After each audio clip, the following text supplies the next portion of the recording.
Hi, and good evening. I'm Dr. Manoj Goel, Principal Director, Pulmonology, Fortis Memorial Gurgaon, which is in Delhi and NCR.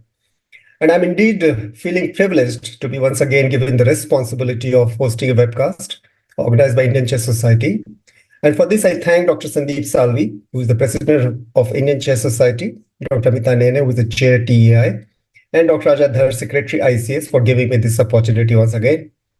I'm also thankful to our knowledge partners, CIPLA and CFED, who are giving us the logistic support for organizing these wonderful meetings over a period of time now.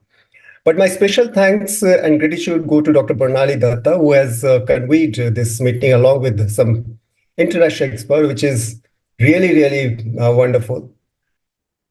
So, ladies and gentlemen, the World TB Day is around the corner and a lot of activities are going around.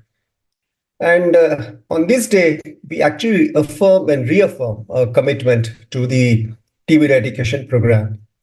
And in this context, the subject for discussion today is expanding diagnostic horizons in TB and viral infections. The topic is extremely relevant, but honestly, I am finding it really difficult to give my introductory remarks because our experts are going to deliberate on some niche technologies, AI in TB diagnostics, and newer insights in community-acquired infections and in TB diagnostics, which for majority of us is in fact going to be the first time information. So I really look forward to listening to our experts this evening. So my job is very humble, and that is to introduce our renowned faculty, which is just again for the sake of formality only. So first of all, let me introduce our international experts. We have Professor A.L. Story, who is clinical lead, find and treat University College London Hospitals, UCL Professor of Inclusion Health, Faculty of Public Health UK, and co-director, UCL Collaborative Center for Inclusion Health. Welcome, Professor A.L. Story. Thank you so much. Then our other international expert is Professor Andrew Hayward. He is currently UK Health Security Agency National Lead for Inclusion Health, UCL Professor of Infectious Disease Epidemiology and Inclusion Health, Director, UCL Institute of Epidemiology and Healthcare, and Deputy Director, UCL Institute of Health Information. Welcome, Professor Andrew Hayward, sir, to this program. And then it's my privilege to introduce our own Dr. Anand Jaiswal, who doesn't need an introduction. He's Doyen of Tuberculosis in the country. He's a Senior Director, Department of Respiratory and Sleep Medicine, Vedanta. And again, it's my privilege and honor to introduce Dr. Bornali Datta, who is the flag bearer of TB control in the state of Haryana. And she's playing a pivotal role in the TB elimination and eradication program in this state. And she's the Director, Department of Respiratory and Sleep Medicine, Vedanta. And in fact, she is the convener of today's program. And so actually, she is the big boss today. And it's my privilege to now request her to take this session forward. So Dr. Bornali Datta, please. Thank you very much, Dr. Goel, for the very nice introduction. Huge thanks to ICS team, Dr. Amita Nene, especially for enabling this, as well as Dr. Rajadhar, Dr. Sandeep Salvi, of course. I was very privileged to have our professors from University College of London, who are experts in the field of epidemiology, tuberculosis, inclusion health, and they work in that rift between clinical medicine and public health, and they have so much expertise in that area. I do a bit of work in that. I know Dr. Jaiswal does, and all of us do, whoever deals with TB and respiratory disease for that matter, do tend to work both as clinicians as well as with a public health hat on. So today we'll be looking at a broad remit of kind of areas around tuberculosis as well as viral infections. Viral infections, something we're all very familiar with, and yet there is so little research around it. And Professor Andrew Hayward will present, some very interesting research. Back to you, Dr. Goel, to start off with the same speaker, with the first speaker session, and I'll start the screen share immediately after. Thank you, Dr. Bornali, for introducing us with today's program and giving an insight. So it's my honor and privilege to invite our first speaker, Professor A.L. Story, to please give his talk on TB pathogen finds it niche. The topic is very interesting, and I'm sure he's going to open some Pandora box, something very niche, something very original, and that is what we are looking for. Dr. Professor Story, sir, please. Yeah, I'm just handing over to Professor Alston. Good evening, ladies and gentlemen. What an honour, and thank you very much for the invitation to present. As many of you have immediately gathered, the photograph that was included on the bio is testimony to the fact that I've been doing this job for far too long. Slightly different coloured beard. I would like to start the introduction to this session by explaining the title. Tuberculosis is a disease that has been with us for thousands of years now. It has evolved with us from the primordial soup, and it remains the leading killer of any single infectious agent on our planet. And as our lead rightly said, we are moving into World TB Day, an era of elimination. And this talk is very much through the lens of epidemiology and public health. It's born from a service that I lead in London, which is called Find and Treat, which is one of those unusual services that hopefully actually does what it says on the tin. And this service has been running for over a quarter of a century, and its mission is to try and reach people who really struggle to access a diagnosis early and who really struggle to complete their treatment. And the more we understand about tuberculosis, the more we realize that we're looking at a social disease with some interesting medical consequences. And I'd like to impress upon you throughout the next few slides some of the challenges that the international challenges that lie ahead when we think about elimination. This is conceptualizing risk in terms of vulnerability to tuberculosis. It's slightly adapted from a recent WHO review of the factors that contribute towards increased risk. And as you can see, this intersection between people's socioeconomic situation, their ability to access health systems, and the clinical drivers that increase their risk of infection and disease. All these issues compound one another to create a term that wasn't bandied around much until before the global pandemic, which is R0, simply the force of infection. And at the intersection of these three circles, we see an explosion of transmission internationally.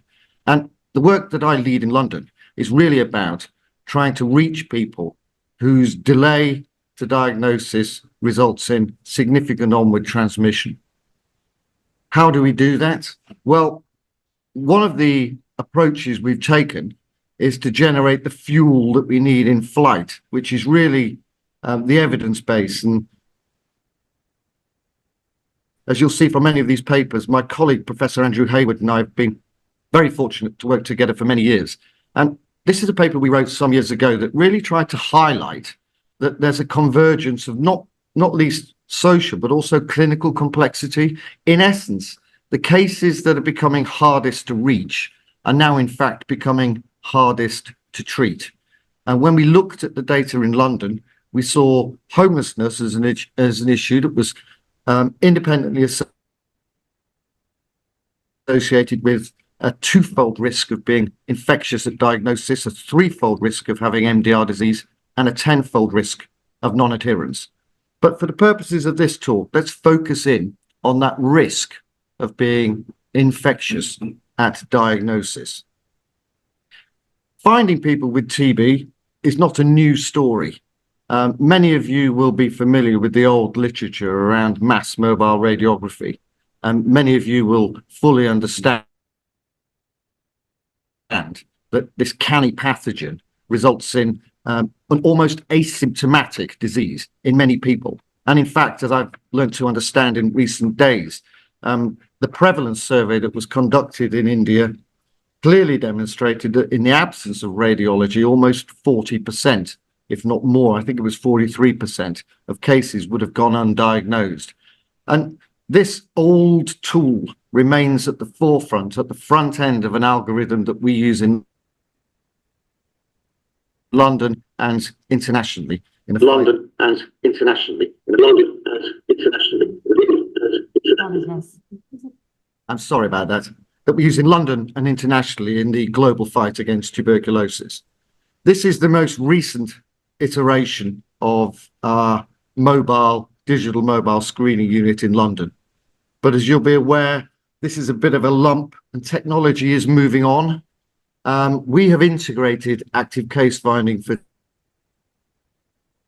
tuberculosis into a range of other pressing health issues that affect the same populations, not least blood-borne viral disease. But the technologies that we need to actively case find are getting smaller. This is van number 2. This is the latest iteration, an e-bike, very similar to a project that I saw Dr. Bornali launch on Monday, which is a hero motorcycle with all the diagnostics you need for same-day diagnosis on 2 wheels. And this is my technology journey in a nutshell. This is from 11.5 tons to 3.5 kilos, supported now by a CAD engine to augment our eyes. And that notion of being able to look inside yourself, the notion of screening people with radiology who are otherwise healthy in the community, raises some quite interesting issues. I'll just share with you a few of our more recent finds. I normally run this as a quiz, but it's probably not going to work well on that platform. But this gives you a clear sort of window into the social dimension of the work we do. Here we have a 12-gauge shotgun injury. Here is a high-velocity round that's ricocheted quite nicely off a few ribs on the way in and lodged. I think we'll leave that one there. Here is sorry, got some background noise here. Here is something I found recently, which I had to return to Google to actually find out. This is a gentleman who was sustained significant ballistic injury that fragmented so many ribs. It required these rather intricate titanium strips to piece him together. I'll leave this up for a minute in case anyone can spot what I'm looking at. And I'm not looking at a zip. We shoot through, as it were, we image through clothing because we're screening high volume in the community. I'll put you out of your misery. Here we have a intravenous needle that's snapped off while femorally injecting and lodged. A pipe used for drug use. Similarly, another pipe used for a more specific form of drug use.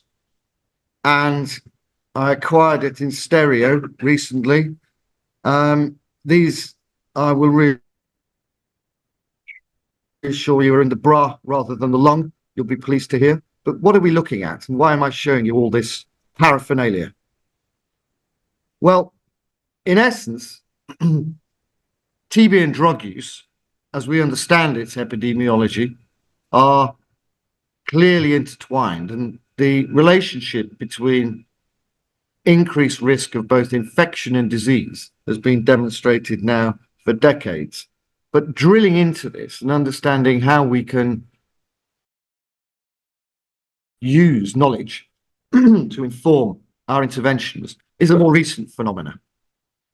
I'm dealing with an explosion of crack cocaine use in London, and this is a drug that has found a foothold in the margins of society all over the world.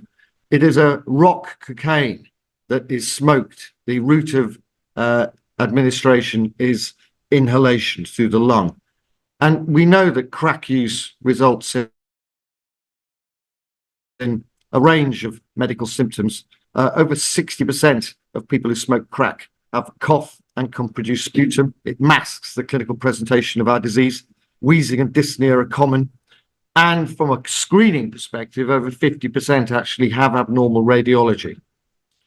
There are several acute pulmonary complications. The particle size of this nasty drug leads to multiple alveoli deposits.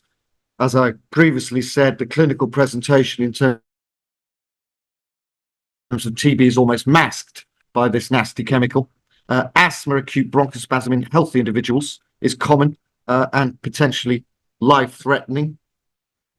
More recently, we're understanding cracked lung, a hypersensitivity reaction, usually quite rapid in onset, resulting in dyspnea, cough, hemoptysis, a range of presentations.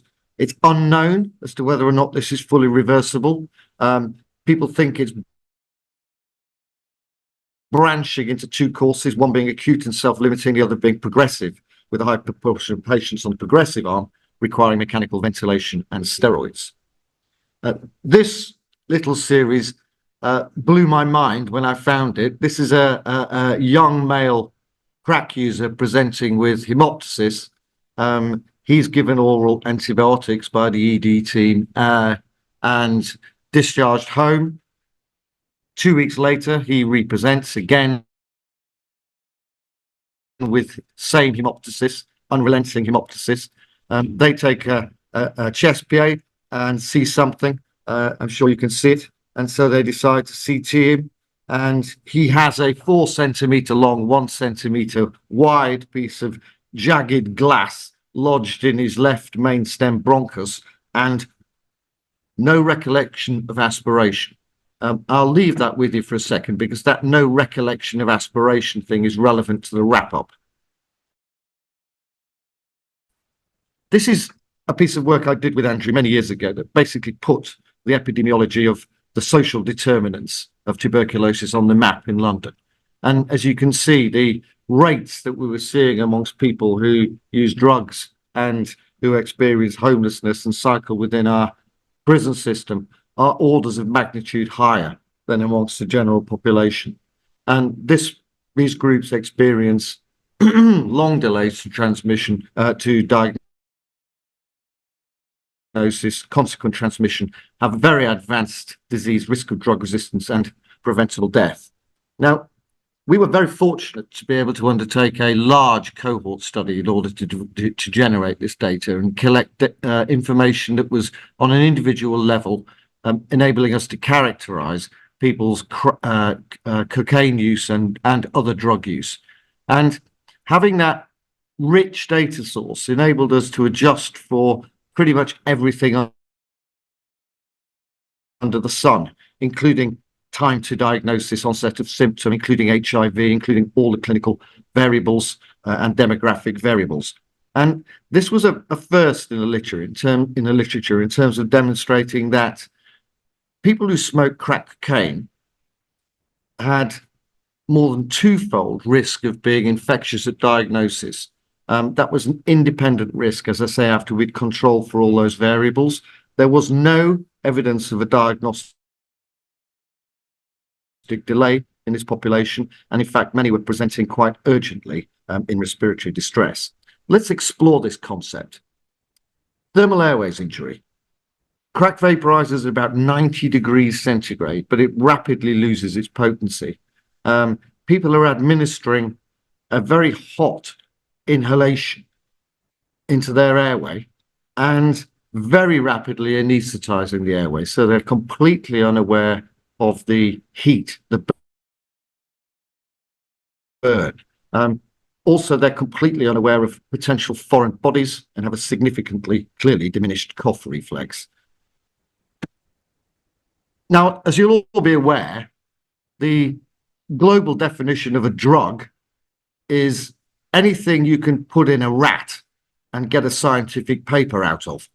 I'm demonstrating this rather old experiment to look at exposing rats to crack cocaine. And it was quite clear in its findings, if strange, its findings are relevant to our species. Chronic exposure to crack cocaine, even in limited periods, leads to extensive histologic alterations across the entire respiratory mucosa. Looking through the lens of epidemiology, this is where it started to get interesting. This is where it becomes a bit of a detective story. We're looking at about 500 cases of INH resistant TB that were typed initially with RFLP typing and then later on with genomics. All these strains were linked. And we were scratching our heads in London as to understand what was driving this quite impressive outbreak. This was, as I say, constituting a significant proportion of cases that we were seeing in these areas of London on the map below. And in fact, when we started to unravel the genomics, it was clear that we were looking at two sequential explosions of transmission. And we were fortunate to have good epidemiological data on these cases. And as you can see across the bottom, we tried to capture their link to prison, their link to drug use and homelessness, etc. And what we actually found was what was driving this explosion in transmission was, in fact, crack cocaine. That was the common feature across this case series. It hugely increased their risk of infection and consequent outbreaks. And we scratched our heads and basically thought there must be a biological mechanism here. There must be something attributable to the biology of what's happening here.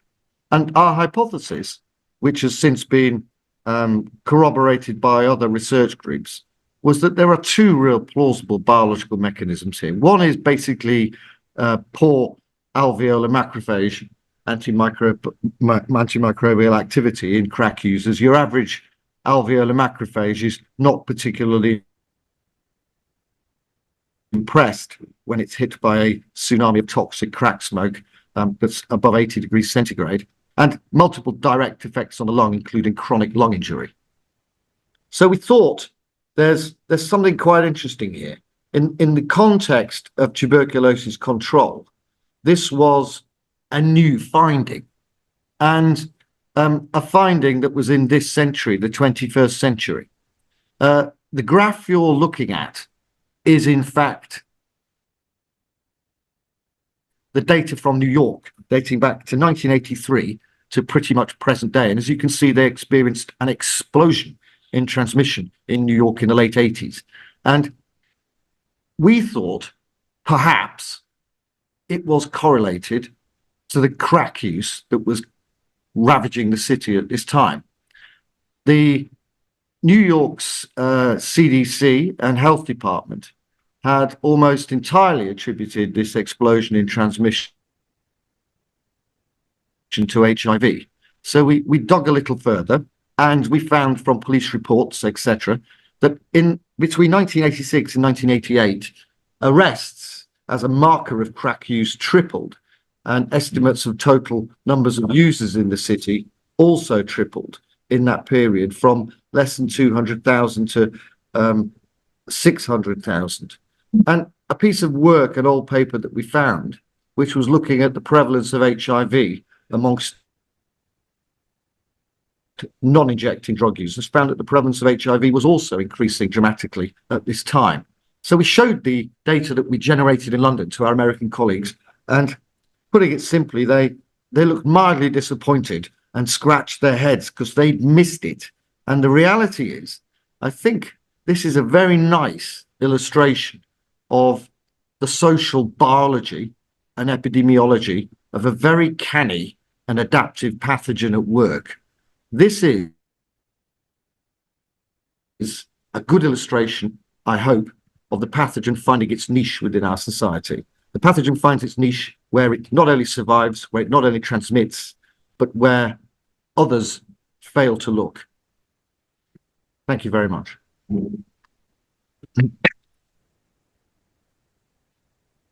Thank you, Dr. Story, for describing the clinical complexities of tuberculosis and niche technologies for early case findings, especially in vulnerable population, which does not reach out to healthcare facilities. And this is the most important group for early detection of tuberculosis, who actually are the super spreaders. And I think your experience in the field and innovations are going to go a long way in early detection of these super spreaders. So now I invite Dr. Bornali to deliver his talk on use of AI in TB diagnostics, and I really look forward to listening to her.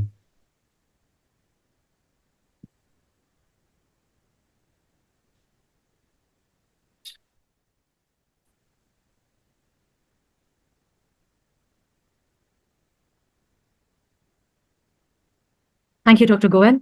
So AI in tuberculosis, diagnostics from pixel to people. This, in fact, the expression was suggested by Professor Al Story, who has a way with words. So we will go over the history of X-ray from where it started till current times when AI and what we call CAD for TB has taken over a large part of the diagnostics in the peripheries, especially enabled by ultra-portable systems in the current settings. So this picture is something we're familiar with as a very historical image, dating way back to the 1930s to 60s, when in the West, there was mass screening for TB with X-ray. However, X-ray did have several problems as a diagnostic tool in TB, and which we are all very well aware of. And in 1974, the WHO issued a recommendation to abandon indiscriminate TB case finding by mobile mass radiography. So that came to an end completely. And as we are aware, all the programs took over microbiological testing of TB by smear. Gradually, however, in around 2015-16, chest X-ray as a screening tool made a comeback. And it was discovered that it is very good as a screening tool. It is good for prevalence surveys, for diagnosing children with TB, people living with HIV, as well as, very importantly, triaging for expert. Expert, as we know, cartridges are expensive, are expensive items, and therefore triaging with chest X-ray to decide who uses it became a very useful thing. So it was found that there is an additional 30 to 40% diagnostic yield if a chest X-ray was used at the front end of an algorithm. And thereon, the algorithms changed significantly, starting to use X-ray as a screening tool. We started a program from Medanta using mobile vans with digital radiology in the districts of Haryana. And we had very similar images to what was seen during mass radiography, except that now we were doing systematic screening or only after vetting the patients with symptoms and only X-raying them. So kind of a targeted screening, not a mass radiology. Now, we started this program in 2016, and by 2022, the whole department, myself, Dr. Pinky Goel, Dr. Ashish Prakash, Dr. Jaiswal, we had reported up to 40,000 X-rays, and it was exhausting because we were doing it alongside our clinical work. And to be honest, when AI or CAD kind of was in the horizon, it came as a big relief because we thought we could finally, hand it over to another system. So CAD or AI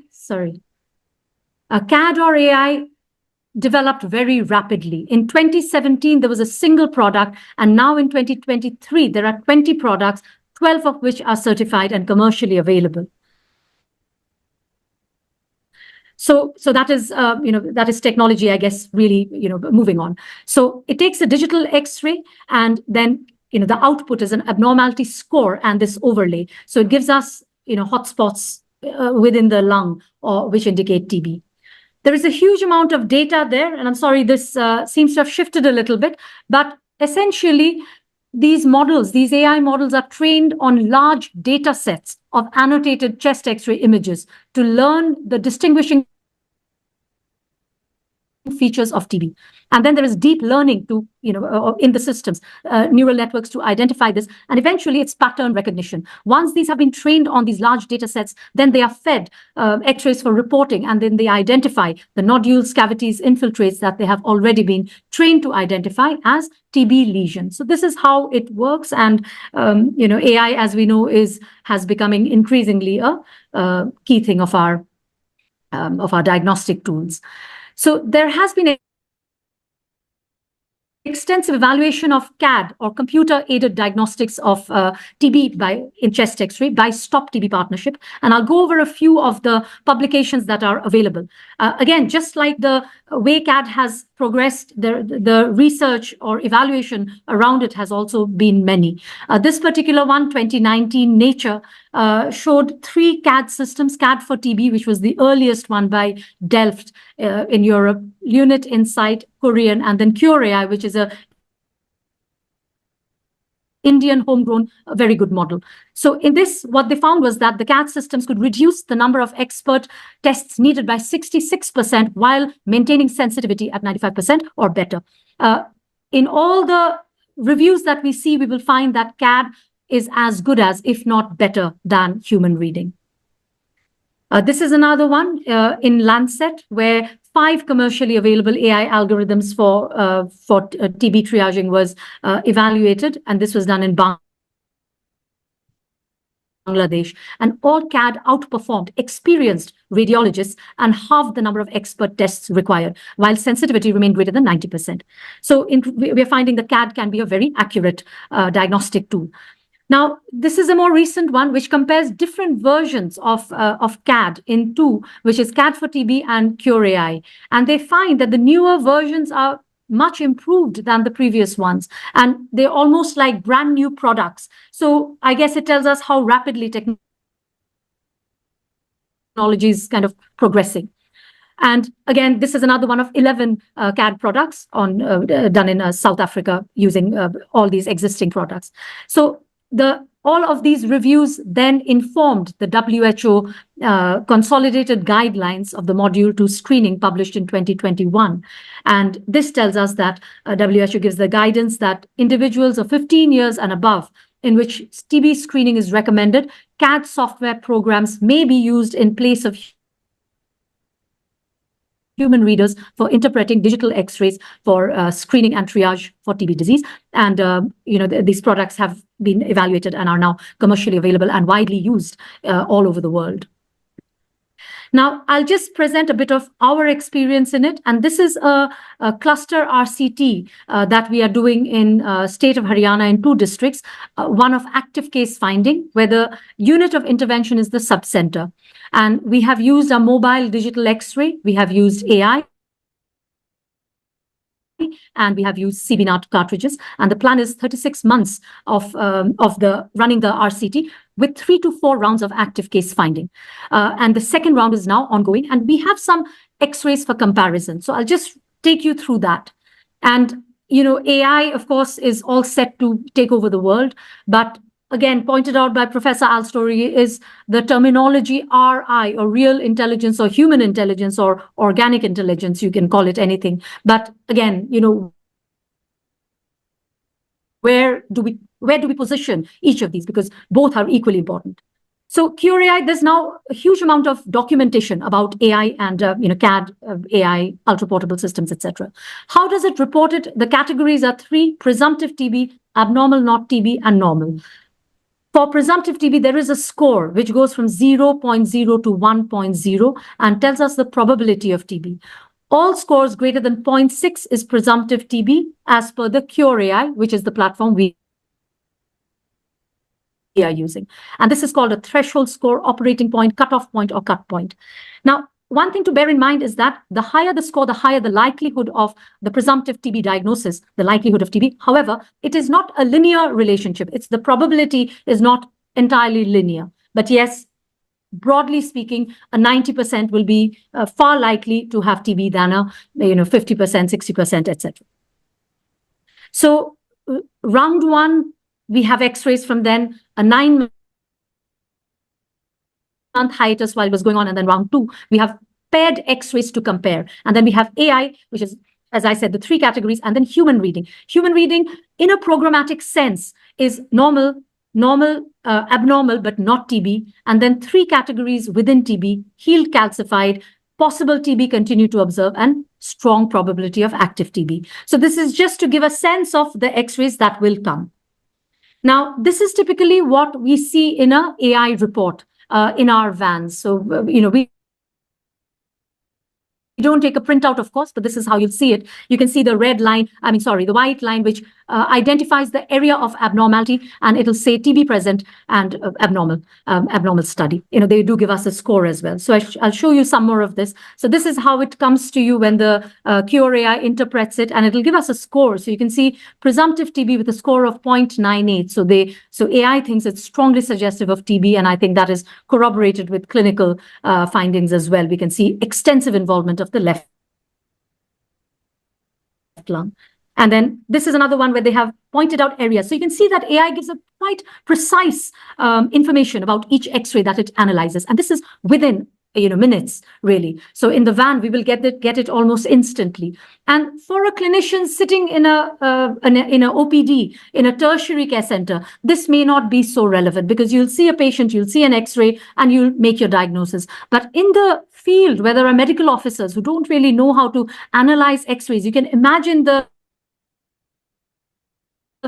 benefit of having something like this. And also in a programmatic sense, when you have X-rays in the hundreds or sometimes in the thousands, then human reading really is a challenge, and there are no qualified radiologists, pulmonologists in the districts to report. This becomes challenging. So in the context, I think this worked very well for us. And to be honest, the day I put my pen down and decided I don't have to report these X-rays was a good day, because it was time saving. This is precise, we know now.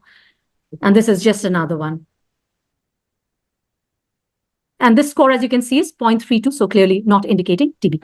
Now, I'll share this, which we found very fascinating, because when we were doing, follow-up active case finding rounds and doing chest X-rays, we thought a patient who has a 0.99, in the subsequent one will have a 0.7 and then a 0.5, and we'll be able to map the improvement in chest X-ray vis-a-vis the TB findings and by the AI score. But we found something very different, and this gave us so much insight into what AI has and what it lacks. So the first thing is, this is an X-ray, as you can see, 0.98, and the clinical reporting was, yes, you can see nodules and infiltrates. It can be D, perhaps continue observation. CV0 not detected. Now in the second X-ray, 9 months later, when the clinician sees this, it's quite obvious that these are healed calcified nodules, and we don't need to really do a CB0, but AI continues to report it as 0.98, and therefore CB0 was done, not detected. Again, right upper lobe in this shows fibrotic right upper zone, and that's quite obvious to a clinician. AI reports it as 0.97, CB0 not detected. A similar thing 9 months later. Now the CB0 was being done on the basis of AI reporting, not on the basis of clinical reporting. Clinical reporting was done pretty much as an academic exercise to see how the both matched. And then in this, if you look at it, AI says 0.89, and to the clinician, it's obvious there is right lower lobe consolidation, and CB0 was not detected, and the patient would have had antibiotics. And then 9 months later, AI says 0.56, clinician says normal, and CB0 was not done. So identifying consolidation in a TB algorithm perhaps has to be fine-tuned. This is another very interesting one. AI says 0.75. So greater than 0.6 is presumptive TB. And if you look at it, the clinician has said normal. And in the follow-up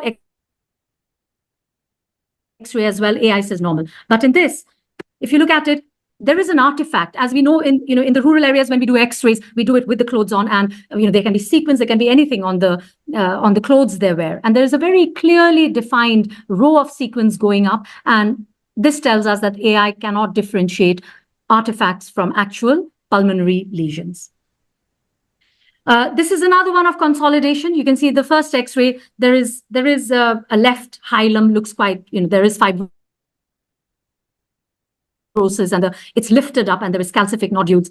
And so healed calcified with continue to observe, but AI said 0.97. And fair enough, in the first X-ray, I think it's quite reasonable. But what we realized was that there was no scope of comparison. And in the second X-ray, when the patient now has right lower lobe consolidation, the AI score continues to be 0.97. And if we were not looking at X-rays and we were just seeing the AI report, you can imagine that things would not match up, and we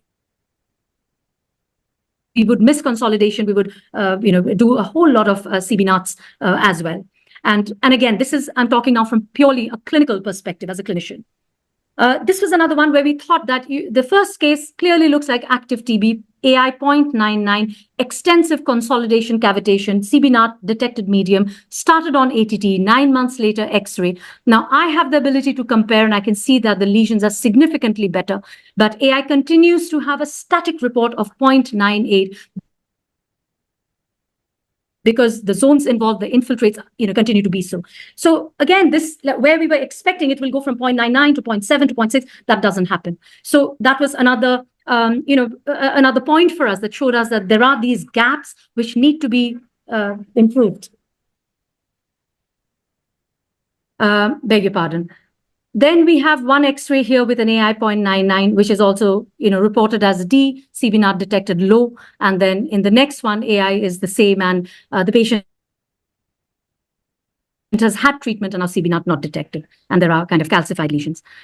So we found this comparison quite fascinating, and it informed us about some of the gaps in AI. Now, the algorithm clearly does not have a scope of including clinical inputs in its evaluation. So, for example, previous TB, for us, that's a key thing. A chest X-ray in a person with previous TB and not with previous TB, we will look at with a different lens. It doesn't include symptoms indicative of active TB. And someone who's had TB, completed treatment, there is no scope for a comparison of that. Artifacts, as I said, it cannot recognize healed calcified fibrotic lesions or consolidation. So while AI, it's a fabulous tool for the at a programmatic level in the peripheries, remote areas where we don't have trained staff to report them. Certainly, this is a very good thing. But I think AI can be made much better.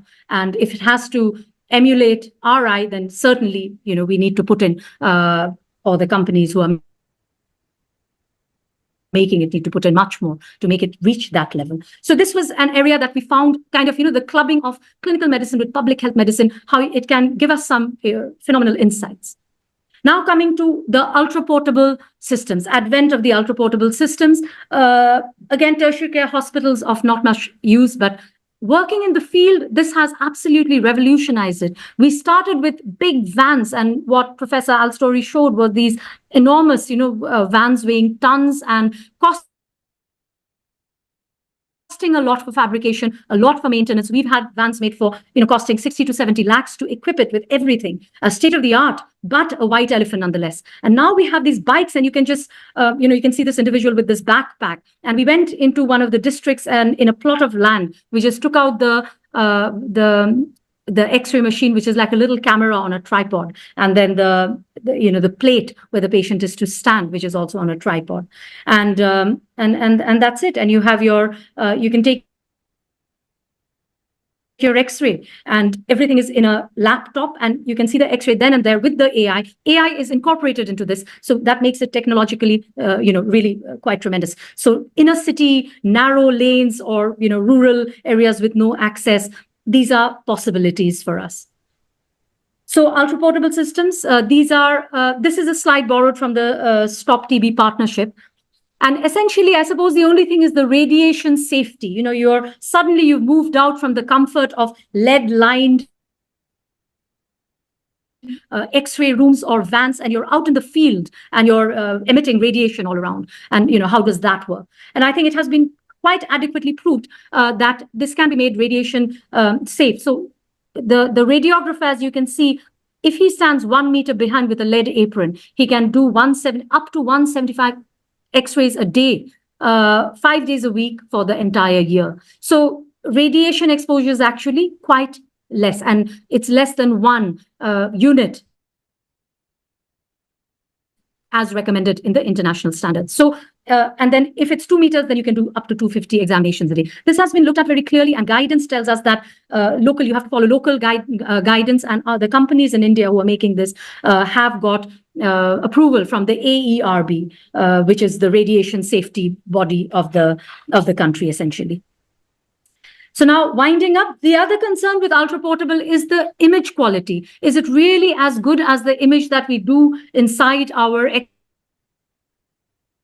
X-ray department? And and while the human reader in this, if you can see, the human reader says, yeah, there is a difference between the reference X-ray and the ultra-portable X-ray, but AI doesn't see any difference as that, and is able to interpret the image as well as, whether it is done in a hospital, in a clinic, or outside in the periphery in an ultra-portable system. So I think these are all very interesting developments in the world of TB diagnosis. And for a clinician, X-rays, we are respiratory physicians are always obsessed with X-rays, and like Al showed a stash. We all have our own stashes of X-rays with fascinating little things in them. So this is great for me, who sees this. These vans taking off, it meant a huge kind of advance, a huge progress in our entire trajectory of learning and of implementation of projects in the fields. And early user experience, there is again a lot of data now, and I think the initial hesitation about radiation safety has now been looked at and has been overcome. Guidance from the Central TB Division is pending, but again, as I said, the key thing is approval from the Radiation Safety Board, and that has been given to all the ultra portable machines which are now working in the countryside, and there are many. With this, I draw to a close. Thank you very much for your attention. Thank you, Dr. Bornali, for taking us through the history of early case detection with MMR to now the possible role of artificial intelligence in early case findings. And it may be possible in the near future to detect a large number of TB cases with the use of artificial intelligence. You have nicely sensitized us about the niche use of AI in tuberculosis. But as we know that AI in radiological practice is fast evolving, and still we have some way to go.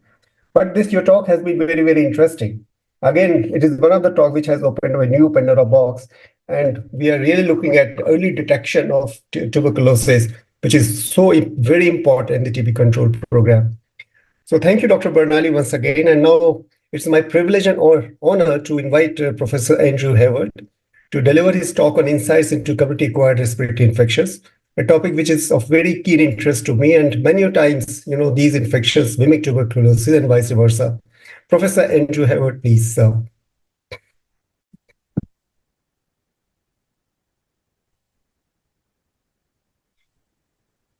Yeah, just handing over to Professor.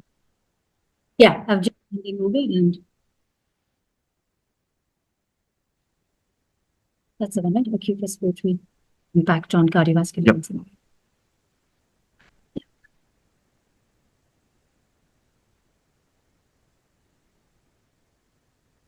Good evening. It's an honor to talk to you today. We're going to move now from mycobacteria to really acute viral respiratory infections. And I'm going to describe some aspects of my work over the years that look first at the impacts of acute viral respiratory infections on cardiovascular events. And then I'm going to describe a number of community studies that look at immunity to influenza and COVID.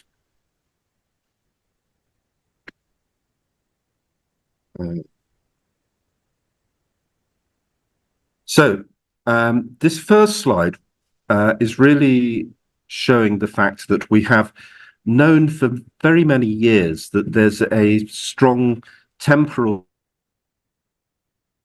link between peaks of influenza in countries where you see peaks of influenza in the winter and peaks of myocardial infarction. And that's what the top graph shows. But we've never really known whether that's because cold weather predisposes people to influenza and cold weather predisposes people to acute cardiac events, or whether influenza is having a direct effect. So one of the first studies we did was to look at a country where the seasonality of influenza is not driven by cold weather, i.e. Hong Kong. And we could see that, although the pattern is slightly less clear, when we see peaks of influenza in Hong Kong that are not climate related, we also see peaks in MI. So that gave us a clue that influenza was having a causal effect. We then went on to investigate this further using a study called a self-controlled case series. And this is an epidemiological design that's really was first used to look at adverse events from vaccination. And what it does is it takes a group of people who've had vaccination as well as the hypothetical adverse events. So, for example, MMR and autism. And it looks at different time periods in the period immediately after the vaccination, and then in other time periods in the same person. So you're really using people as their own controls to see if the risk of the event is higher in the period following vaccination. And we adapted that methodology to ask the question, do acute cardiac events happen more frequently after acute respiratory infections? We did that, first of all, using a very large National Health Service data set from primary care that is linked to hospital data. And we looked to see in the days following flu-like illness and other respiratory illnesses, whether acute cardiovascular events, in this case myocardial infarction, were more common in that period after people went to their doctor with a flu-like illness. And what we can see is that there's a dramatic increase in the risk of MI in the few days after a flu-like illness, but also to a lesser extent after non-flu-like respiratory illnesses. And that risk persisted for several weeks. We then did another study where we had a big primary care data set, in this case from Scotland, which was actually linked to national microbiology and virology laboratory data sets. And we looked both at the risk of MI and the risk of stroke in the time period following laboratory confirmed bacterial and viral respiratory infection. And we could see that after those laboratory confirmed infections, we had increased risk of both myocardial infarction and stroke. And for stroke, this was particularly apparent for bacterial respiratory infections. I'm going to move on now to the first of a couple of very large community studies that we did to look at the epidemiology of first flu, then COVID. So the Flu Watch study was a community cohort study looking at influenza transmission and immunity, and it ran from 2006 to 2010. So it covered the swine flu H1N1 pandemic. So most of the time when we're thinking about influenza and the information that we have on influenza is derived from those cases that seek medical attention, if you like, the ones that are above the waterline. And you really need these community studies to be able to see what's going on under the water. How much influenza is there that's not consulting? And that was really one of the purposes of Flu Watch. So what we did is we recruited households all over the country in the autumn, and we would follow them up every week until the springtime with weekly follow-up and reporting of respiratory symptoms, daily temperature measurements if they were ill, and also submission of nasal swabs for PCR diagnosis of influenza. At the beginning of follow-up, we also took blood samples, which we used for serology, so to look at antibodies, but also to measure their baseline T-cell response. And then for follow-up, we also did follow-up serology at the end of the flu season. And by looking at this serology data and rises in serology, you can tell who's been infected with flu during that period and who hasn't, as well as that complementing the PCR data. So one of the really interesting things that we found is, first of all, a very high proportion of people are infected with influenza every year, somewhere in the region of 20%, based on the serology data. But only a proportion of those people who seroconvert to influenza actually have PCR positive disease, in this case around 24%. And also, when we look at it, there's a similar proportion of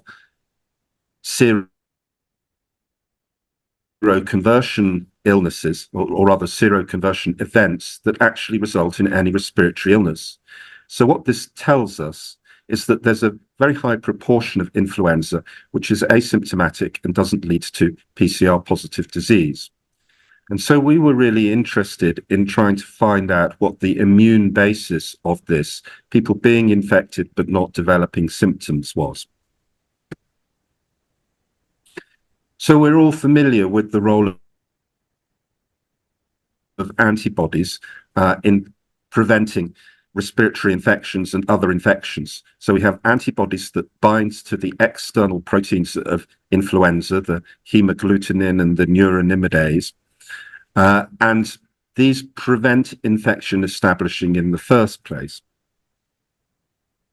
And that's demonstrated in this graph here that shows that the higher the level of antibodies that the cohort had at baseline, the lower the chance of them getting influenza was. And so if you had an antibody titer of 32 or more, you're very unlikely to get infected with influenza.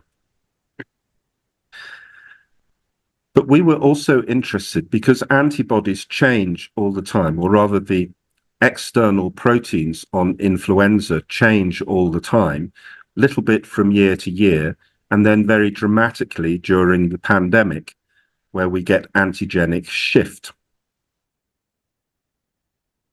And so if the antibodies are recognizing those external proteins, they're not going to be protective when we get those major changes in the external proteins. On the other hand, the T cell response to infections is based on the more conserved internal proteins of influenza, like the nuclear protein and the matrix protein. And so we were really interested in seeing whether these T cell responses protected against influenza symptoms and PCR confirmed disease after people had been infected. So this picture really illustrates what T cells do. They really mop up infected cells. They don't prevent infection, but they mop up infected cells by recognizing these proteins that are put on the surface of the infected cells, and then they can recognize those and attack them. So because internal proteins are much more stable and conserved, both from season to season and also in between seasonal and pandemic strains, we hypothesized that they may provide cross-protective immunity between strains. And this would be important because this could potentially lead to universal influenza vaccines based on T-cell responses. And also because T-cell memory is very long-lasting, this might prevent the need for annual vaccination, as well as protecting against pandemic strains. So this is the article that we published looking at natural T-cell mediated protection against both seasonal and pandemic influenza.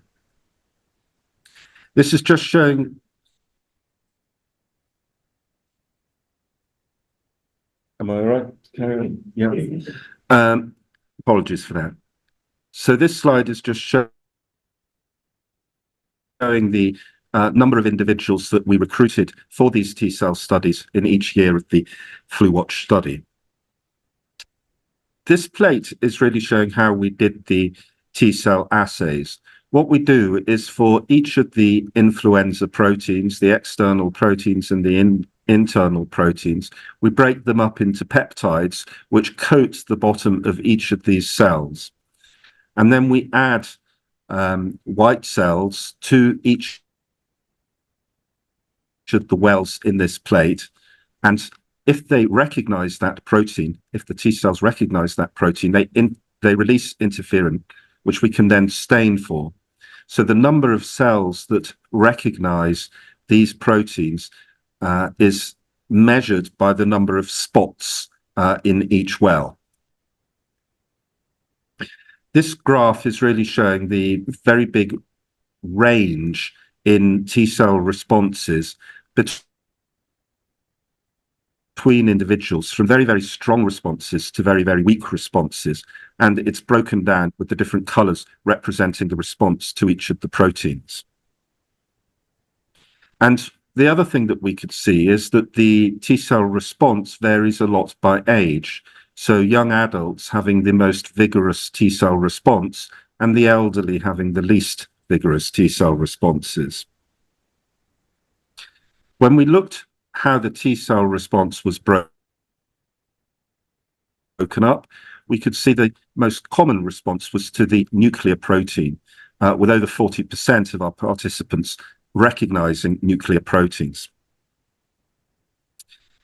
And then interestingly, this is in samples that are taken prior to the pandemic. So amongst people who will never have been exposed to the H1N1 pandemic strain, we could see that there was a very strong correlation between them being able to recognize the H1N1 pandemic nuclear protein and then being able to recognize the H3N2 nuclear protein from pre-pandemic times. And we had hypothesized that that would be the case because these are quite conserved.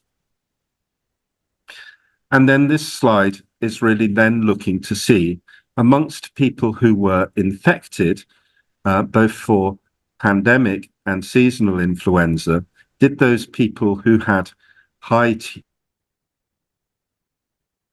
T-cell responses to the nuclear protein, were they more protected against PCR-confirmed disease and against symptoms of influenza? And sure enough, we found that those pre-existing nuclear protein recognition by T cells was highly protective against both PCR-confirmed disease and symptoms of influenza, both for pandemic and seasonal strains, more so, in fact, for pandemic strains. So this provided evidence, first of all, that antibodies provide strong protective effect against infection with the same strain. We also saw that most infections do not cause an illness, but that the T-cell response to the nuclear protein was protective against that illness, whether it's measured by PCR or by protein, and that it was protective across both pandemic and seasonal strains. Briefly, I want to delve into whole genome sequencing, and this was another project that I was co-leading that was undertaking whole genome sequencing of influenza samples that were diagnosed within hospitals.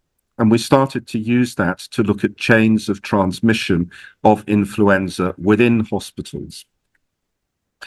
And what this really illustrates is that with successive different strains of influenza, what you could see were lots of introductions of influenza for the community, but also quite a lot of small chains of transmission within the hospital.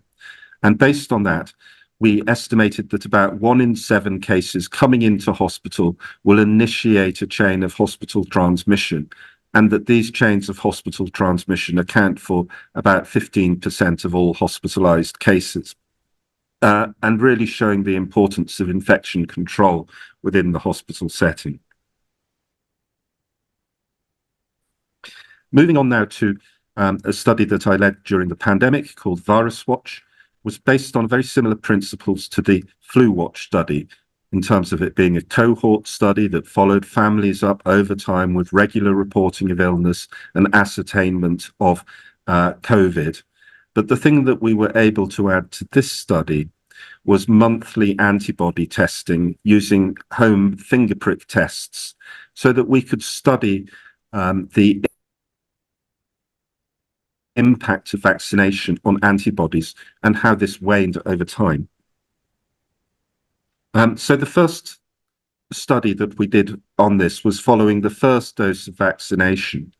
And one of the things that we could see is that we got a good response, a fairly weak response in many people who were clinically vulnerable following the first dose, and that it really required the second dose in order to get a good response in those people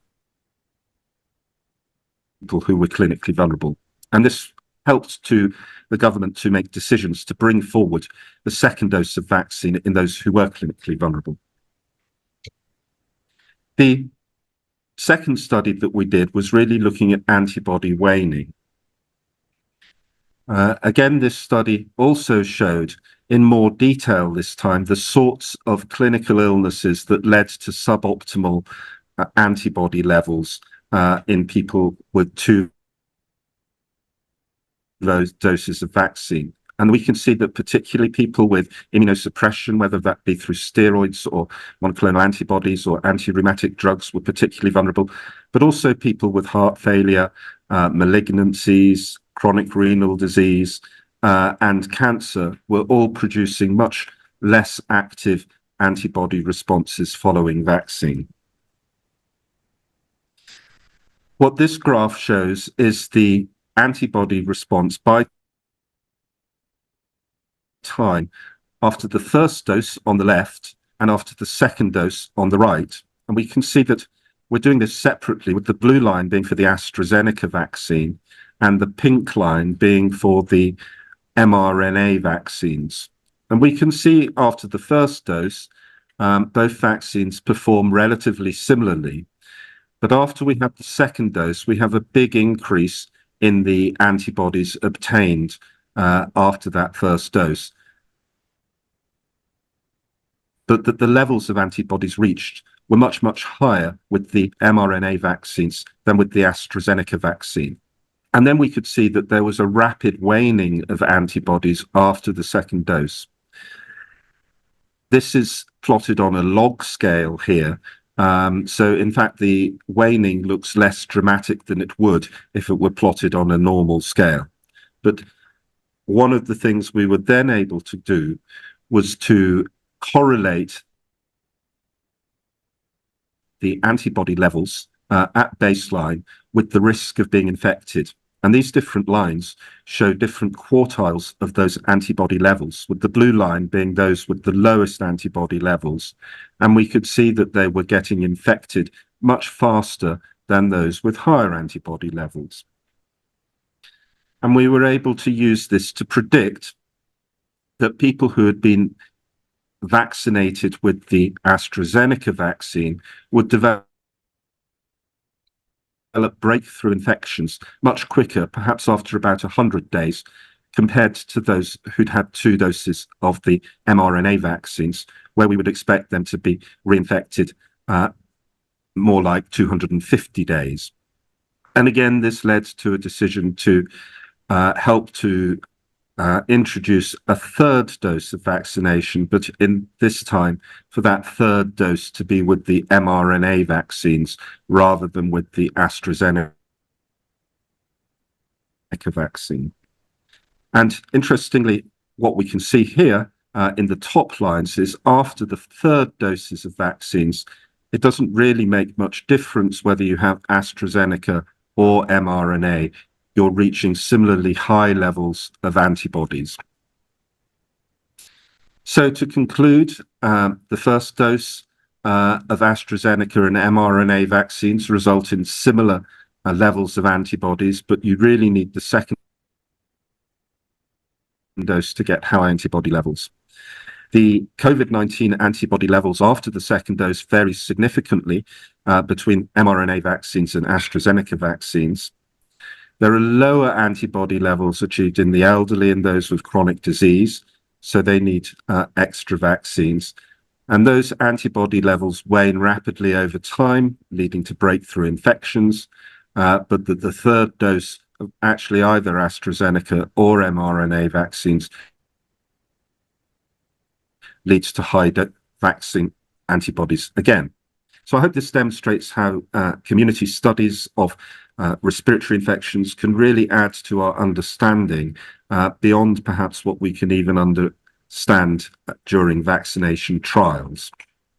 Thank you very much. Thank you, Professor Hayward, for highlighting viral infection as an important trigger for cardiovascular events. You've also warned us that there is a large number of asymptomatic influenza infection, which is also a matter of concern. You've also highlighted how the antibodies prevent cross-infection amongst the various influenza strains. Your work will definitely help in the Stop Flu campaign in the future. You've also described that the antibody response to the COVID vaccine also wanes over a period of time. Thank you, Professor Andrew Hayward, for your pioneering research. And now, last but not the least, I invite my learned expert speaker, Dr. Anand Jaiswal, to talk about the update in molecular diagnostics in tuberculosis. And we all know that the molecular diagnostics play the key role in the diagnosis of tuberculosis, as a matter of fact. So, Dr. Jaiswal, sir, over to you. Good afternoon, Amita, Manoj, and thanks for this opportunity. I think the way the technology is advancing and the way it is being put to operational use is phenomenal. And I think I'm much impressed by the work which Dr. Bornali is doing with mobile or a portable X-ray in the field and coming and screening those patients who would have been missed till they develop clinical symptoms. A similar advancement is occurring on the parallel field of microbiological diagnosis of tuberculosis. And this field has now rather gone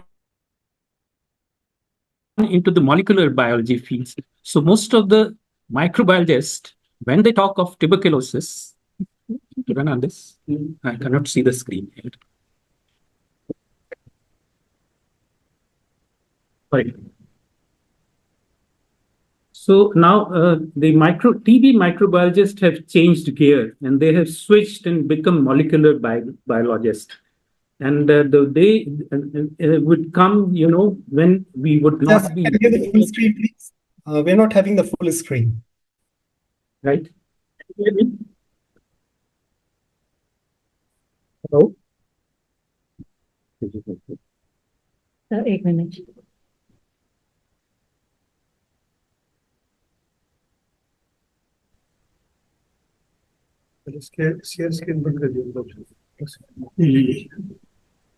Sorry, sir. Just give us a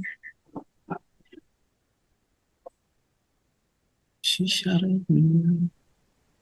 So where is this camera? Oh, that's the camera. Yes. Done. Sorry, Manoj. It's not there. Go to slideshow, possibly. So the advancement from microbiology to molecular biology in tuberculosis has happened with very fast pace. Move. Next slide. It's not in full screen.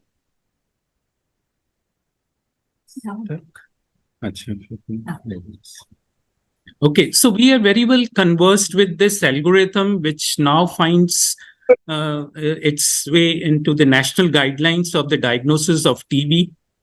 And we now know that there are technology where the nucleic acid amplification are done and we detect the genome of the Mycobacterium tuberculosis by annealing them to probes. And two tests which we are very familiar is one Gene Expert. Yes, I can hear you. Expert MTB and Expert MTB refer resistance. The other test which we are very well familiar and has found way into our guideline is the line probe assay, which detects not only REFA-INH resistance, but there is a second line version of this test available, which gives us resistance to injectables and fluoroquinolones. So both these tests, besides the culture for those drugs where the molecular tests are not available, are the mainstay for the molecular diagnosis. So with this, the technological advancement has started happening, and the intent was to diagnose possibacillary disease with the fair degree of precision each time.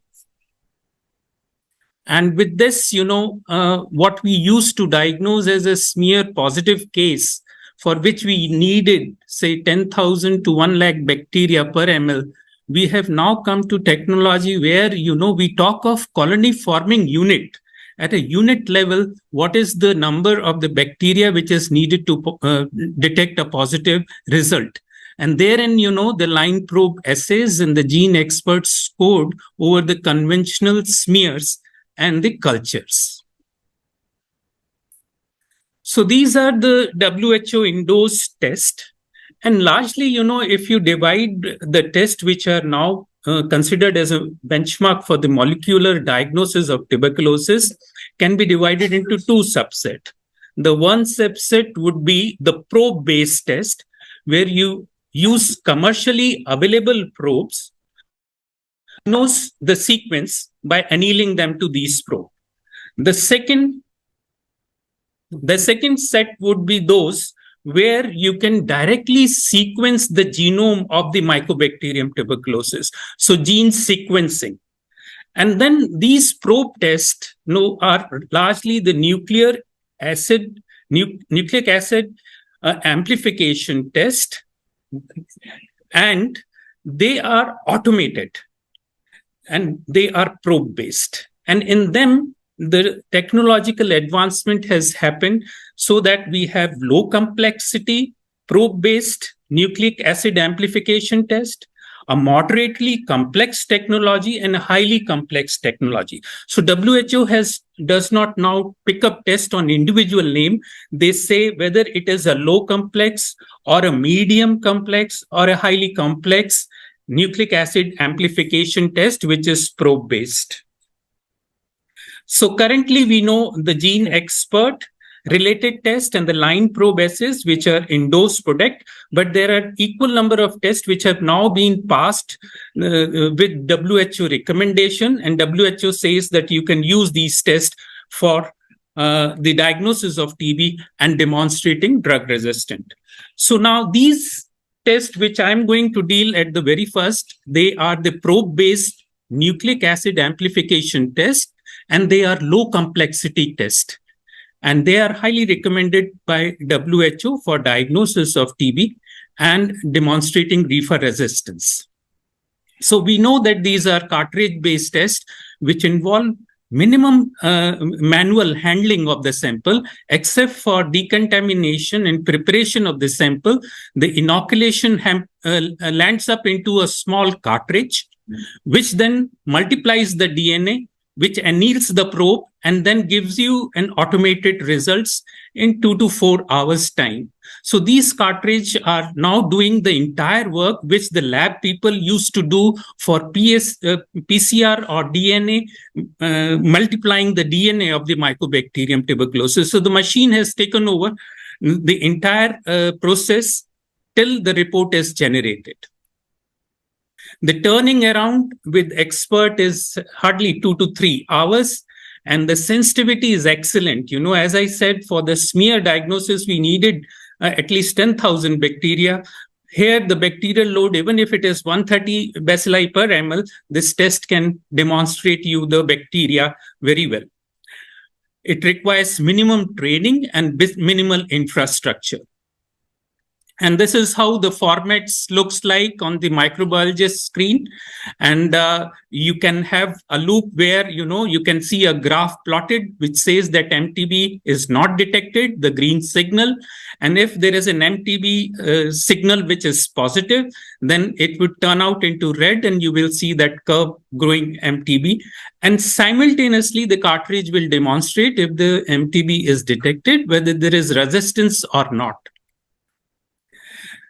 There would be cases where the bacterial load would be less, and then the machine has its limitation where it would say that reefer resistance is indeterminate, but the bacteria is demonstrated. Similarly, if there is a reefer resistance, it will clearly demonstrate that there is a reefer resistance. So each test, you know, had its limitation, and so did the expert. And therefore, there was an upgrade. We got an expert MTB Ultra, which was, it was seen that the sensitivity of gene expert cartridges was very low for smear negative and culture positive patient. It ranged from 68 to 75%. The sensitivity was very low when the bacillary count in the sputums are low. For them, you know, the CAFE developed this cartridge where the volume of the cartridge was doubled so that it can have more DNA polymerase and more probes to anneal with, and the PCR, which caused the doubling of the DNA, was several fold. So it could detect very few mycobacterium samples in the sputum, and there the advantage of Ultra became very good. The sensitivity improved tremendously. So the Gene Expert cartridge, when it needed 130 colony forming unit, the Ultra just needed 16 colony forming unit. And there it helped in the diagnosis of smear negative, but X-ray positive or culture positive tuberculosis. Thus, it did not lose much on the sensitivity, specificity as compared to the Gene Expert cartridge. So Ultra came in to detect the possibacillary disease patients, both in pulmonary as well as extrapulmonary sample, and it has been now approved by WHO. The only part which is a flip side for Expert Ultra cartridge is that if your patient had past history of ATT, it will pick up the genome or the DNA from the dead bacteria and can multiply, and that would give as a false positive. So anyone who has a history of ATT within 5 years, Gene Expert Ultra, if it shows you positive, then you should be aware and alert to kind of separate between those who are having a dead bacteria or those who had a relapse. So these are the algorithm which machine and its intelligence runs automatively, where it would first run a probe check to calibrate itself, and then it would focus on those probes which gives a positive results for MTB. And the Gene Extra cartridge, Ultra cartridge uses 2 mycobacterial genome sequences which are specific, the insertion sequence 1081 and IS insertion sequence 6110. And by this, it diagnoses the strain as MTB. And then it further look into the RPOB genes. And if there is a mutation, it will tell us whether it is a reefer resistance or not.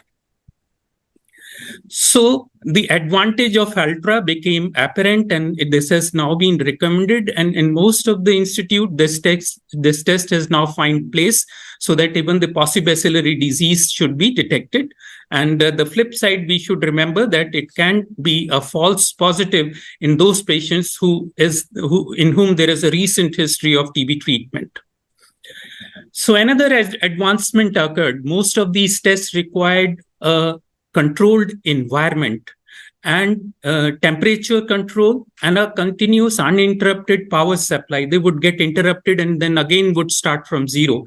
So there was a module which was created, which was battery operated, small, which could have run into the periphery as a point of care test, which uses the same cartridge. And this version was Gene Expert Omni.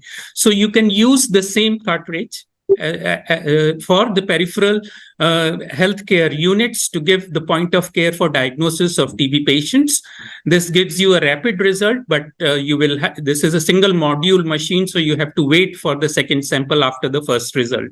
So this is further advancement where you can carry these machines into the field and give the diagnosis to the patients where the X-ray or the symptoms are there.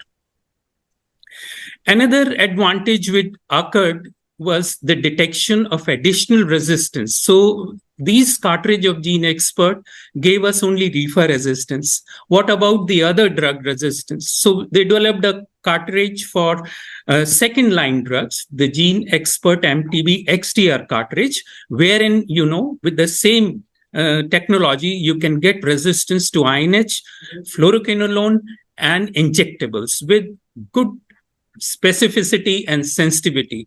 So with cultures, the Expert MTB XDR cartridge has been vetted, and their sensitivity was found to be as good as phenotypic test of a national reference lab reports, and it has 99% specificity. And this XDR cartridge has also been vetted and validated with gene sequencing with sensitivity of 98 and specificity of 99%. So these are the tests which you can adopt in your lab for rapid diagnosis of XDR TB within, say, a period of 2 to 3 hours. So with MTB, CBNAT or the expert test came some terminology which drew our interest, which also we saw in the COVID epidemic, whenever we were seeing the critical threshold level of the test. So critical threshold, we could see this in the reported formats of gene experts formattings. And these tell us how much is the bacterial load in the sample. And if bacterial load is high, the critical threshold level becomes very low. So you can extrapolate from the critical levels of these, the bacterial load, which is likely to be in the sample. Not only this, by CT values of CBNAT, you can predict as to what would be the time to positive culture. And this becomes a very important tool for research. Whenever a new drug comes into the market, people usually do time to test positivity. And in them, we can use this test to suggest whether a drug is effective for the bacterial kill or not. So these are the studies which do the critical threshold for the Mycobacterium tuberculosis. The second test which came into the market, which competed very well with the gene expert, was from India. And this Molbio equipment was a two-step based test for the diagnosis of MTB and to give rifampicin resistant. This is a micro PCR test where again the nucleic acid is amplified and there are chips-based probes which diagnose then tuberculosis, and then the second chip gives you a diagnosis whether there is rifa resistance. So this is also a very good test with the same specificity as gene expert, but somehow in possibacillary diseases, the test could not match the gene expert. And there the improvement in this module is needed. But this is a recommended test for detection of MTB and MTB rifampicin resistance, and is accepted in our national guidelines as an alternative.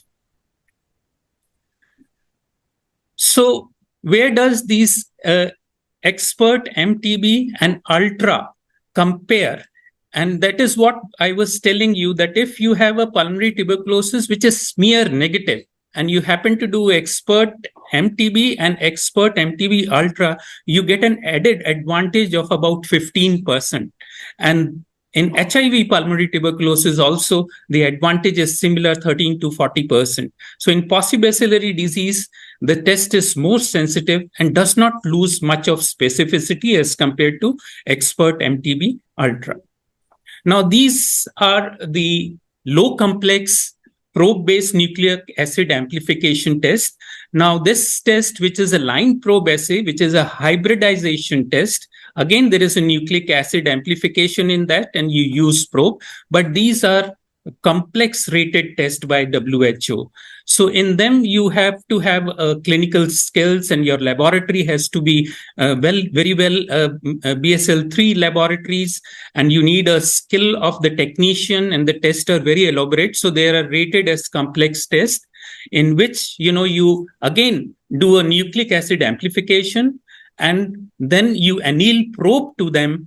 And then there are these probes, when they hybridize to these nucleic acids amplified, then you get some signals which can be mopped up into a nitrocellulase paper, and you get horizontal bands where you can say there is MTB and there is a further resistance, or it is a wild strain. So these tests again prove to be very good technically in terms of their sensitivity and specificity.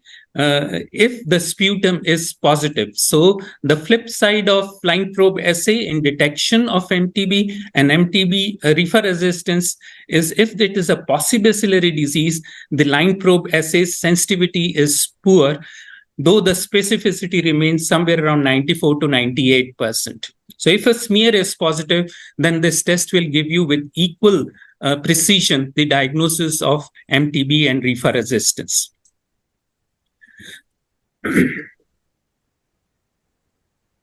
So within this line probe assay, there is an addition, and this is the advancement. Pyrazinamide resistance was very difficult to prove earlier, and only test which was available was a midget-based test, which used to take quite a long time, 3 to 4 weeks to get this. And now there is a Japanese test, NIPRO, which is again a line probe assay, which detects the PNCA gene of pyrazinamide resistance, and the mutation in that gene is mopped up by reverse hybridization on a nitrocellulose paper, and you can get these strips which can indicate pyrazinamide resistance, which is of very good specificity. Again, the sensitivity is not good because the pyrazinamide gene is scattered all around the genome of Mycobacterium tuberculosis. So you really need a large probe to detect the mutation for PNCA gene. But this test has an excellent specificity. That means if you demonstrate it, then the patient is very likely to have pyrazinamide resistance. So now coming to moderate complexity automated NAT, and these tests again, depend upon the isolation of DNA from the Mycobacterium tuberculosis and then amplifying it and then using the probe to detect the Mycobacterium tuberculosis. So these tests are again automated, and the only few steps are needed where you carry the decontamination and concentration of sputum, and after which you mix the tuberculocidal agents, and then you load onto the machine to process it. And the rest of the tests are being carried by the automated machine. And we have in this 4 technological tests, one by Abbott, real-time MTB, the other is by Becton Dickinson, Max MDR TB, and Haynes test, and finally the Roche Cobas. So these tests, again, I said, are automated and they need machines. The only issue with these machines would be the cost, one-time cost, the running cost, the cost of these reagents, and spare parts if you need them. So if you happen to buy this, then you have to think on a long-term perspective how far they would be cost economical for running this test. So these tests again are usually 2-step based tests. Most of them, they use 2 PCRs, one for detections for the M tuberculosis, for which they use the insertion sequence 6110 or 1081. And the other, they use it for the RPOB genes. And for INH, they use CATG genes and INHA gene mutations. So in 2 steps, these will give you the results. And the advantage is that over the gene expert, you can get resistance to both rifampicin and INH by either of these 2 tests. So these tests, has been studied by WHO Global Development Group Technical Committee, and they have pooled the data, and there are about 13,582 specimen results from 29 studies, 12 of which belong to Abbott testing, and the others were to Becton Dickinson, the Roche, and the Haynes. And they pooled the analysis, and they found that their average came out to be the same. So they pooled the data, and they say if you use these machines for detection of M tuberculosis, the pooled sensitivity is somewhere around 93%, and the specificity is 97.7%. So it parallels with Gene Expert, which we use today, with the added advantage that we can get INH resistant simultaneously. For rifampicin resistant, the pooled studies of 18 with 2,800 specimens, 9 of which for Abbott machine, the third for Becton Dickinson, and the Roche and the Haynes. When the data was pooled, again, the sensitivity to detect rifampicin resistance was about 88 to 100%, and specificity was again matching Gene Expert cartridge, 98 to 100%. For INH resistance, again, the pooled sensitivity was 86% and specificity 99.8%. So these tests, almost are knocking and are competing with the Gene Expert test, which we do today. And the added advantage is the same speed it detects. You can get the result fast. You can get the resistance to INH along with rifampicin. That's an added advantage. So the test, has some of the tests have real beauty. As I told you that, how much lowest bacterial count a test can detect. So in that, some of these technology fare better than even Gene Expert. The equipment which Becton Dickinson is telling, it detects only 0.5 colony forming unit from the specimen for tuberculosis. If you have a very few bacterial counts, it will detect MTB out of it. And rifampicin and INH resistance in this test only needs 6 colony forming unit, which is better than the Gene Expert Ultra. So people are working on increasing the detection rate from even the most paucibacillary disease to diagnose, and this is going to help us in diagnosing smear negative or even culture negative tuberculosis, pulmonary tuberculosis, and extrapulmonary tuberculosis where the bacillary load is less. So these were all nucleic acid amplification tests where we used probe, which were of either low complexity, moderate, or high complexities. As I said, LPA is the most complex, high complexity test, which they say that you need a lot of skills and infrastructure. Now, coming to the second part, the gene sequencing. Now, people directly can provide the genetic identity of mutation rather than using the probe to indirectly say what is the sequence. It is the direct sequence which you measure. And there are two tests in this. One is the partial genome testing, in which there are two available technology, the pyrosequencing and the Sanger sequencing. The pyrosequencing uses a small segment of Mycobacterium tuberculosis, and it can give you the identification of MTB. It can tell about resistance to almost all the first line and second line drugs. Pyrazinamide can also be positioned into this. This takes 1 to 2 hours only. Sanger sequence studies say hundreds of nucleotides of MTB, and it takes slightly longer, 6 hours, to give you the result. And again, this is very good test, and it can tell you about MTB and resistance to almost all the drugs, including pyrazinamide. The next generation sequencing is used for either complete study of the genome of the Mycobacterium tuberculosis or a significant portion of it by the study of the nucleotide arrangements of the gene. And this has become, with this article, the genetic sequencing of Mycobacterium tuberculosis is believed to be the gold standard. So whenever there is a doubt about a test, be it a probe-based test of any kind complexity, if you find that the results are doubtful from one tools to other, suppose LPA does not match with Gene Expert, or you doubt about the Gene Expert results, then you have to go for DNA sequencing by either of this. And this has become the benchmark. And the study showed that, it has an accuracy of more than 97.5 or a 99% of this specificity for the sensitivity. So each test has its, the genomic test also have their strengths and weaknesses. The test which uses the complete genome or large genome of the Mycobacterium would need culture. The pyrosequencing and the Sanger sequencing you can do directly from the samples, but for whole genome or significant portion of the genome sequencing, you would need culture isolates, and then only you can study them. You need a comprehensive bioinformatics system, a library of the genome of the mycobacteria. To compare this with the newer strain which you get, you will need a lot of equipments, you will need a lot of brains and time to come to the conclusion about the strain which you have identified and what patterns of genetic resistance it has demonstrated.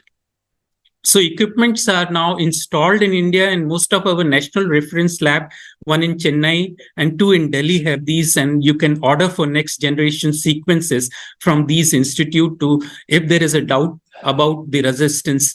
And this test becomes more important in cases of false positive or a false negative by any of the probe-based assays.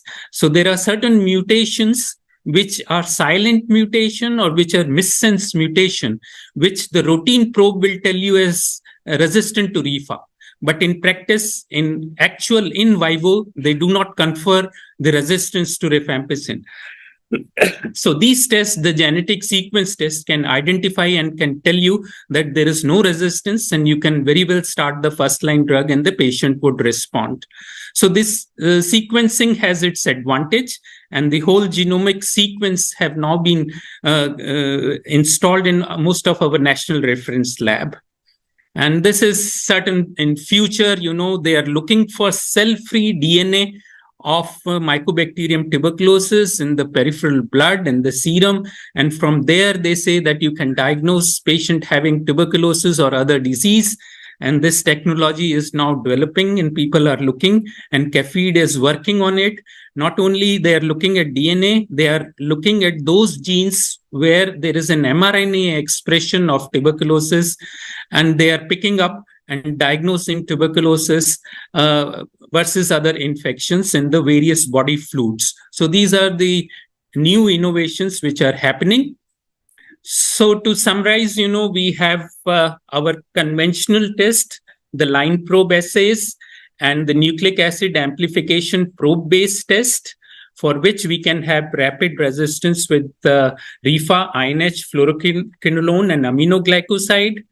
Ultra has helped us remove some of the limitation of expert conventional, where possibly disease can be diagnosed. Expert XDR has again given us advantage of rapid diagnosis of second line, and there are equal number of tests with moderate complexity which match these tests and are waiting for getting into the market, Indian markets, to give you the same results with a faster technology and a very low bacillary load. Thank you so much.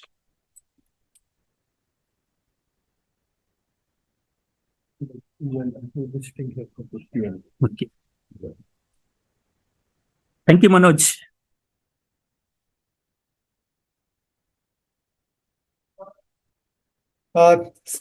Thank you, Dr. Jaiswal, sir, for such an illuminating presentation, and always a pleasure listening to you. So I thank all the speakers for doing justice to the topic, and I'm afraid we have exceeded the time a lot, and I think we do not have much of a time for the panel discussion, but for the interest of the time, I can request all my learned expert speakers to give a certain message to the audience. And I would begin first with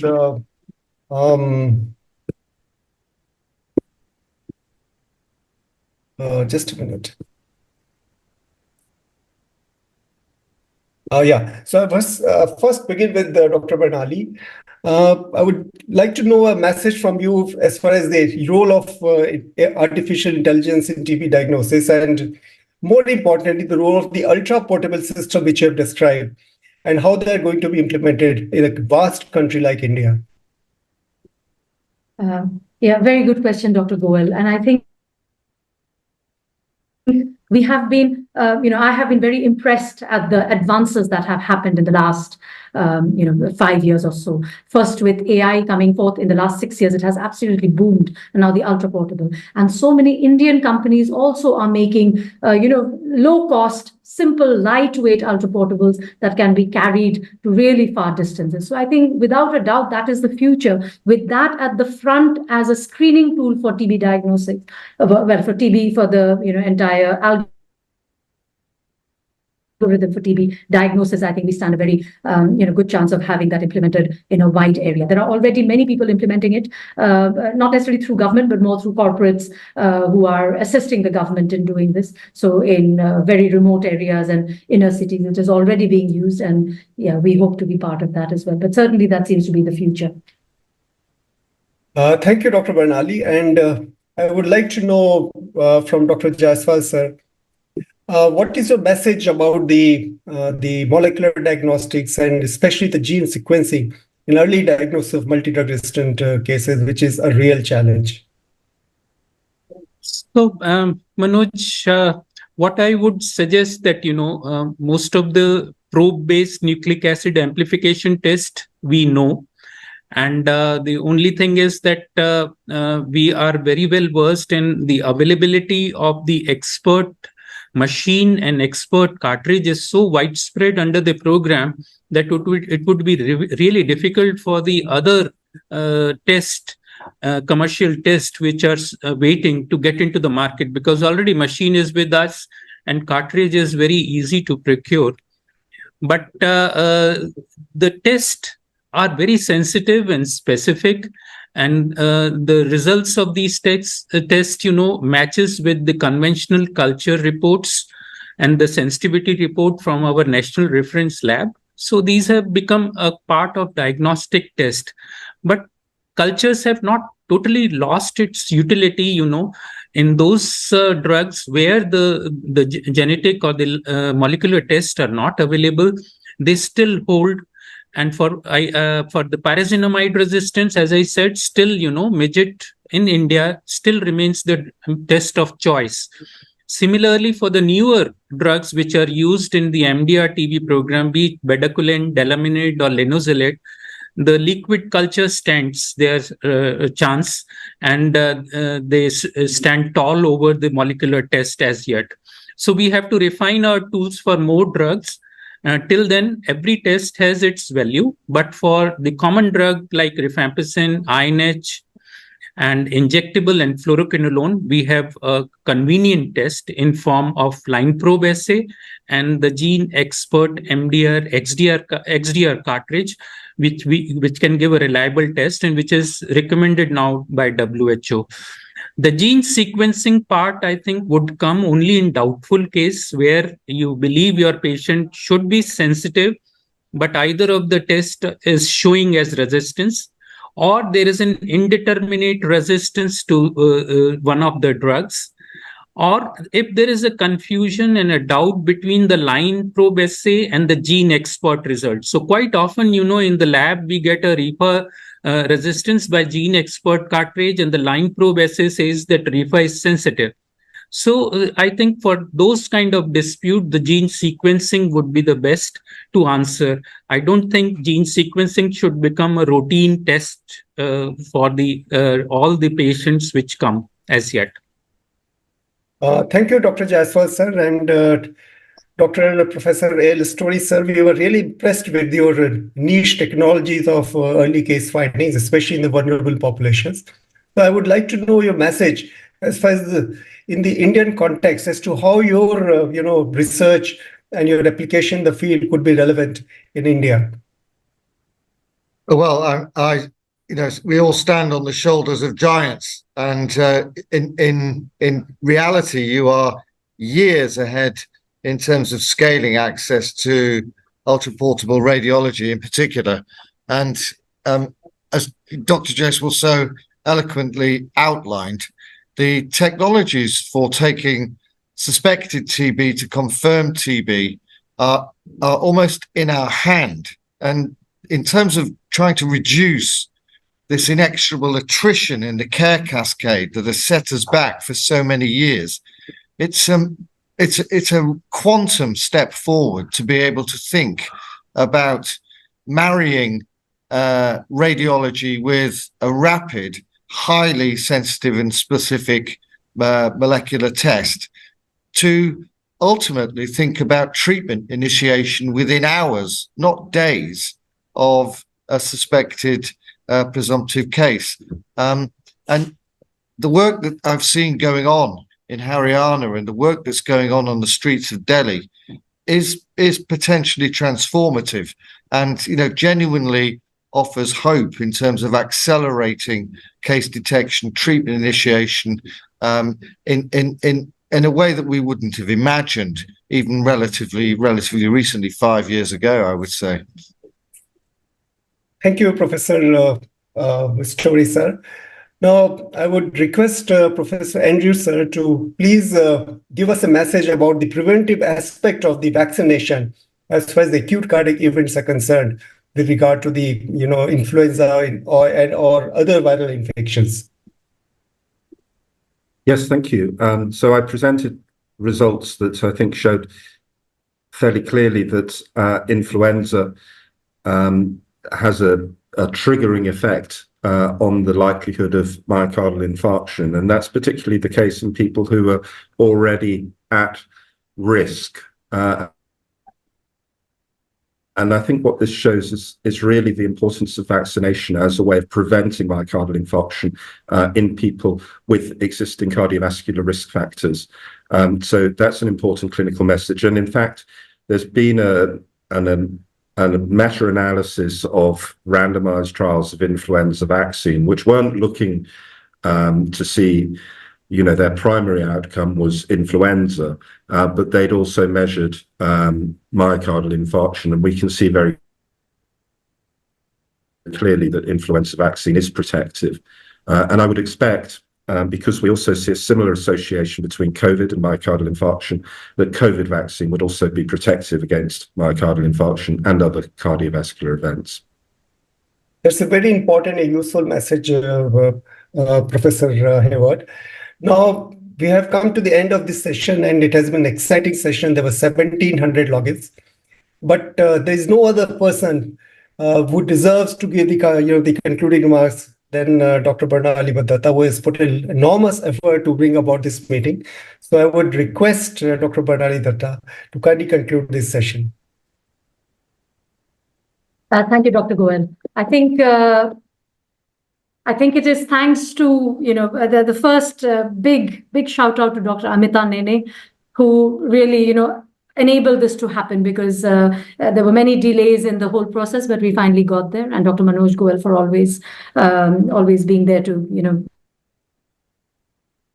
direct the whole thing. Now, we were very fortunate that we have so much expertise in our midst. And, Dr. Jaiswal, I work with day in and day out, and Professor Andrew Hayward and Al Story I have known for the last 5 years, and we've done some serious collaborative research. And I think the key thing is that they bring a lot of expertise in the field of, in that combined, and TB itself is an illness, and viral illnesses also that are half clinical, half public health. They have that facet, both sides.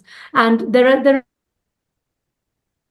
is so much in them, both from diagnostics and treatment. And of course, we are all aware of infectious diseases and the role they play. And we know that COVID showed us that an infection in one place in the world is everywhere in the world, and we're all so much more sensitized to that now. So I think with this expertise, we march ahead with our clinical work, with trying to do the best we can vis-a-vis research. I think that is another very key thing. And I know that there are so many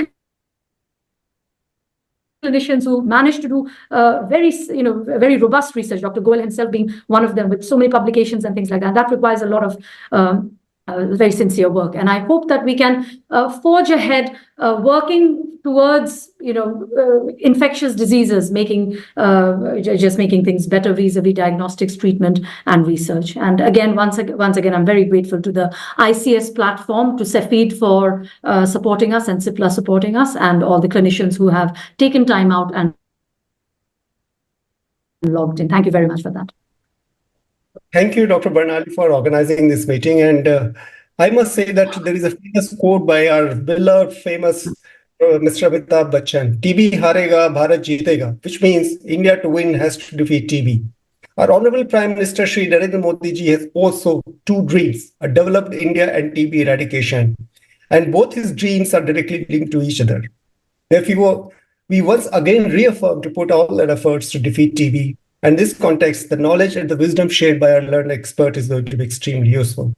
I'm extremely grateful to the ICS. I'm extremely grateful to Dr. Sandeep Salvi, the president of ICS. I'm extremely grateful to Dr.